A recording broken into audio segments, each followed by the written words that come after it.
আমাদের এই লিচুটা সবচেয়ে আগে পাকে এবং আগে বিক্রি হয়, সুস্বাদু দাম পায় ভালো। তারপরে প্রতিটা ঘরে ঘরেই এই লিচু চাষ হয় এবং এই দেখা থেকে প্রত্যেকই বাড়ি বাড়ি চাষ করতেছে এই লিচুটা। সবার আগে ওঠে, সারা বাংলাদেশে এই লিচুটা সর্বত্র পরিমাণ চলে। পঙ্কবিলা গ্রাম, এই গ্রামে অনেক ছোট বড় বাগান আছে। এখানে সর্বপ্রথম লিচু পাকে। তো আমাদের আজ থেকে 1 সপ্তাহ আগ থেকে লিচু ঢাকায়, গোপালগঞ্জ, বিভিন্ন বড় বড় শহরে যাচ্ছে। ভালো মানের পাওয়া যাবে এবং বিষমুক্ত। এখানে সর্বপ্রথমই হচ্ছে এই নড়াইল জেলার লিচু সারা বাংলাদেশে সাপ্লাই হয়।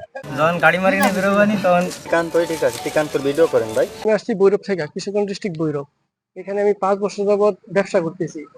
এখানে নড়াইলের নড়াইল ডিস্ট্রিক্টের প্রতিটা জায়গায় মোটামুটি ভালো লিচু উৎপাদন হয়। আর এখান থেকে আমরা লিচু নিয়ে যাই ভৈরবে বাজারজাত করি। আমাদের ব্যবসা ভালো হয়, এখানে অনেক লোকের কর্মসংস্থান হয়, যার জন্য এখানে অনেক পাইকার অনেক ডিস্ট্রিক্ট থেকে আসে। এখানে লিচুর মানও ভালো। সকালে আসি, আইসে যে গাছে ওঠে সে গাছে ওঠে, যে তলায় থাকে সে তলায় থাকে, তাই লিচু নামাই থলই নষ্টটা ফেলাই দিই। আর 50টা করে ওই মুঠা বান্ধে 2000 করে জুড়ি দিই, আবার 1000 করে জুড়ি দিই, দিয়ে প্যাকিং করে আমরা ছেড়ে দিই। গাড়ি আসে, লোড করে নিয়ে চলে যায়।